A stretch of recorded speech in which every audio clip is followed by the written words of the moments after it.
Kabs, balak mo bang magtrabaho bilang janitor sa Saudi Arabia? Akala mo simpleng paglilinis lang? Panoorin mo muna ang video na ito mga Kabs dahil sasabihin ko sa iyo ang totoong hirap at realidad ng trabaho. Hi mga Kabs, welcome back sa ating channel at ngayon sasabihin ko sa iyo ang totoong hirap at realidad ng buhay janitor sa Saudi Arabia mga Kabs. Kung ano ang ginagawa sa buong mag-araw, nakakapagod ba ang trabaho, kung hospital na janitor anong kakaiba, at sulit ba ang sweldo mga Kabs? Ano ang pinakamahirap? Ano naman ang magandang side? At kanino bagay ang trabaho na ito mga Kabs? Okay mga Kabs, mag-umpisa tayo sa anong ginagawa ng mga janitor sa buong mag-araw sa Saudi Arabia mga Kabs. So, siyempre mga Kabs, natural mga Kabs, maglilinis ang isang janitor pagdating sa umaga kung saan ka naka-area mga Kabs, doon sa CR naka-area halimbawa, yun ang linisan mo mga Kabs. Mag-washing ka mga Kabs, linisan ng mga toilet bowl, mga dingding mga Kabs, at siyempre mga Kabs, gumagamit ka ng chemical mga Kabs para sa mga mikrobyo at mga fungi. At ang magbibigay sa ng instruction yan mga Kabs, yung team leader mo o supervisor. Pero huwag ka mag-alala mga Kabs dahil tuturuan ka naman dito kung anong mga chemical ang gagamitin ng mga janitor o housekeeping. Halimbawa mga Kabs, kung ang CR ay malapit sa hallway mga Kabs, ang sakop mo mga Kabs ay CR at saka hallway. So punasan mo yung mga railings. Pagkatapos mga Kabs, nalinis mo na yung CR, i-maintain mo na lang yun mga Kabs. At yung hallway mga Kabs, dito mga Kabs, ang ginagamit ay dust mop. So sa hallway mga Kabs, i-maintain mo rin yun, magda-dust mop ka kung ang yung area ay CR at saka hallway mga Kabs. So number 2 mga Kabs, nakakapagod ba? Yes mga Kabs, may mga time talaga na pagod ang isang janitor o housekeeping dito mga Kabs. Lalo na mga Kabs kapag may inspection sa building, may bisita. Siyempre mga Kabs kapag may mga bisita, todo linis talaga kayo mga Kabs. At depende rin mga Kabs kung nakakapagod ba, depende sa area mo mga Kabs kung saan ka mga Kabs na-assign na area. May mga area naman talaga dito mga Kabs na simple lang. Mayroon din mga area na nakakapagod din. At isang nakakapagod talaga dyan mga Kabs, yung pressure ng bisor mo o team leader mo. Yun talaga mga Kabs ang nakakapagod sa lahat, yung pressure ng bisor o paano siya mag-handle ng tao. Mamaya kunting ano lang, palinis ka agad. Pangatlo mga Kabs, kung sa hospital na janitor, anong kakaiba? Yes mga Kabs, ang janitor sa hospital at established na cleaner mga Kabs, yung mga malaking kaibahan sa hospital. Ang hospital sa totoo lang mga Kabs, sasabihin ko sa inyo, napaka-sanitize talaga. More on disinfectant mga Kabs dahil mga pasyente ang pinapriority mga Kabs. At talagang ang mga chemical na ginagamit mga Kabs, lahat yan pamatay fungi, mikrobyo, para pagod talaga ang hospital mga Kabs kapag kayo ay na-assign mga Kabs. At isa pa mga Kabs, ang hospital ay talagang mahigpit sila sa trabaho at sanitation mga Kabs. Kasi yun nga, bawal mahalong ganito. At mga Kabs, tandaan nyo, sa hospital, iba-ibang kulay ng map, iba-ibang kulay ng mga basahan ang ginagamit. Yung mga basahan na blue, ginagamit yun sa all-purpose, mga opisina at iba pa. Ang pula naman mga Kabs, ginagamit yan sa CR mga Kabs. At pati sa map mga Kabs, pula din. Pati sa map mga Kabs, blue din ang ginagamit. May mga yellow sa mga isolation mga Kabs. Kaya malaking kaibahan mga Kabs ang janitor sa hospital at sa established na mga building mga Kabs. At mga Kabs, lalo nakakapagod sa ospital kung may inspection, yung tinatawag nila mga Kabs na GCI o sibahe. Yan mga Kabs, isang buong linggo kayo maglilinis mga Kabs. Hindi naman ibig sabihin na nakakapagod, wala nang pahinga. May mga break time pa naman mga Kabs. Kaya lang, nandun na yung mga pressure sa supervisor, pressure ka sa mga team leader mga Kabs sa paglilinis. Dahil may inspection nga mga Kabs.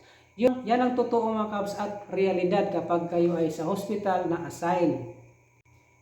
Ngayon mga Kabs, dito naman tayo sa sulit ba ang sweldo. Mga Kabs, dito mga Kabs, depende sa kumpanya ang pasweldo at depende rin sa oras mga Kabs. Sabihin natin pinaka minimum na sweldo nito mga Kabs ay 1,800. Yan ang mga trabaho mga Kabs, yan ang mga on-call cleaner, kadalasan yung mga 1,800 mga Kabs. Ang mga on-call cleaner mga Kabs, yun ang mga maglilinis ng mga bahay, sa mga commercial, ipapatawag sila ng kumpanya para maglinis dun sa mga bahay ng mga mayaman, mayroong mga kumpanya rin, nagpapalinis ng mga bahay at may ihatid sundo sila mga Kabs. Yan ang mga trabaho ng on-call cleaner.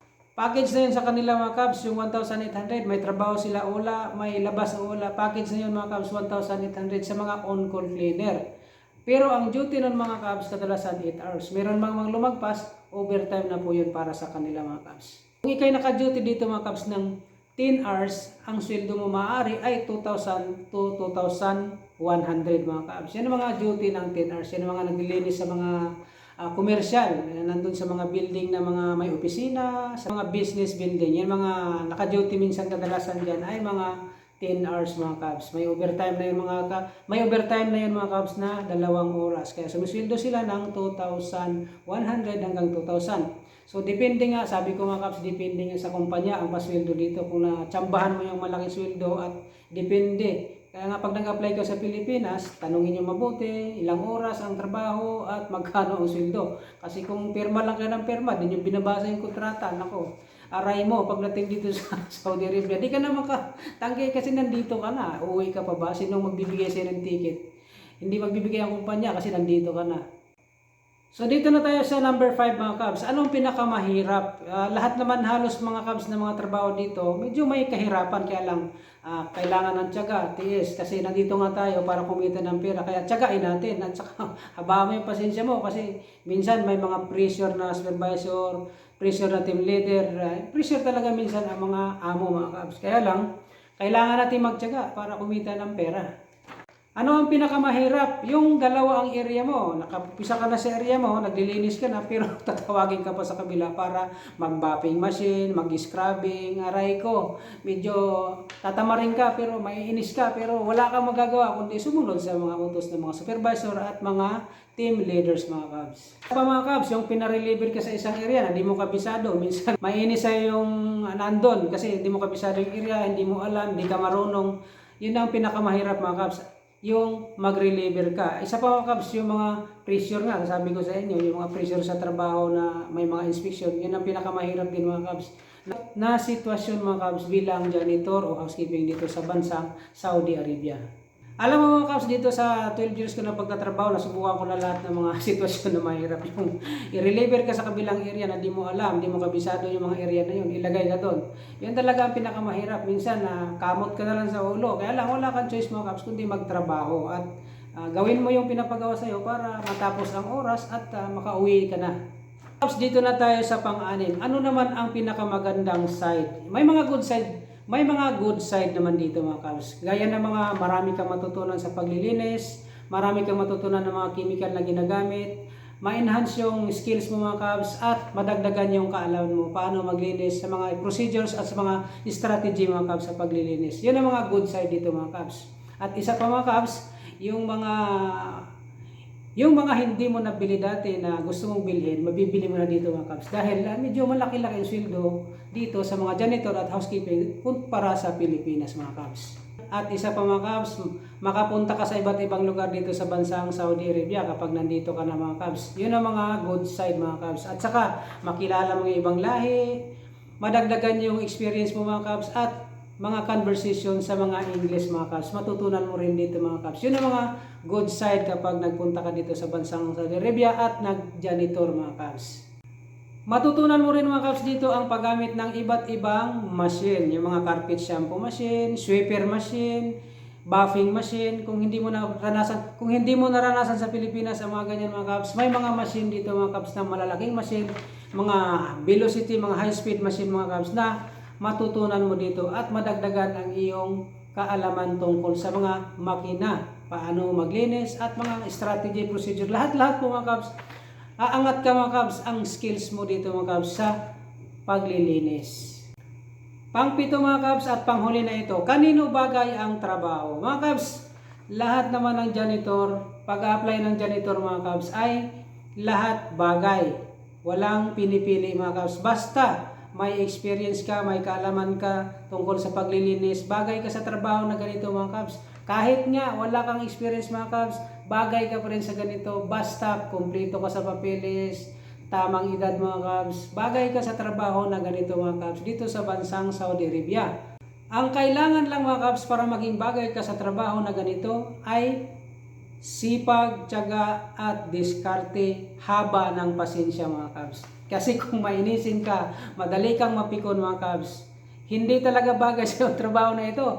Dahil mapaaway ka, kung utusan ka, tapos magrereklamo ka mga kabs, hindi talaga bagay sa trabaho na ito. Kaya, yung mga sinasabi ko, yung mga haba ng pasensya at sipag, tiyaga, diskarte mga kabs, yun talaga ang kailangan dito mga kabs. At ito pa mga kabs, bagay ito sa mga medyo bata-bata pa mag-umpisa ng janitor papunta dito sa bansang Saudi Arabia. Kung ikaw ay 23 years old na nakapanood ngayon, pwede ka na mag-apply sa Pilipinas sa mga agency at gagawin mo lang mga kabs, kumuha ka ng passport, certificate of employment sa TISDA or sa company mo dati, agency mo sa Pilipinas ba yun, certificate mo, at dalhin mo sa agency sa Pilipinas pag nag-apply ka mga kabs. At isa pa, yung resume mga kabs para makapunta ka na dito sa bansang Saudi Arabia at maumpisahan mo na, matutunan mo na ang ibang mga skill sa paglilinis at ma-experience mo kung paano ang buhay abroad at buhay janitor dito sa bansang Saudi Arabia mga kabs. Mga kabs, yun ang mga 7 bagay na dapat mong malaman mga kabs bago ka mag-apply ng janitor housekeeping papunta dito sa bansang Saudi Arabia mga kabs. Ngayon mga kabs, kung handa ka na magsimula sa simpleng trabaho para sa pamilya at kinabukasan, sasabihin ko sa iyo mga kabs, walang maliit na trabaho mga kabs. Ang importante, marangal ang hanap buhay natin mga kabs bilang janitor. Para sa mga video ng mga housekeeping interview at idea ng mga housekeeping mga kabs papunta dito sa bansang Saudi Arabia, bisitahin nyo lang ang channel natin mga kabs, Kabos na Vlogger. Gumagawa po tayo mga video mga kabs linggo-linggo. Nandun yung mga tips, paano pumasa sa interview at mga idea sa mga housekeeping mga kabs. Bago magtapos ang ating video mga kabs, inanyahan kita na mag-subscribe sa aking channel para ma-notify ka sa sunod ng mga video na aking gagawin. Maraming salamat sa iyong panonood at suporta. Ako si Kabos na Vlogger, isang housekeeping dito sa bansang Saudi Arabia.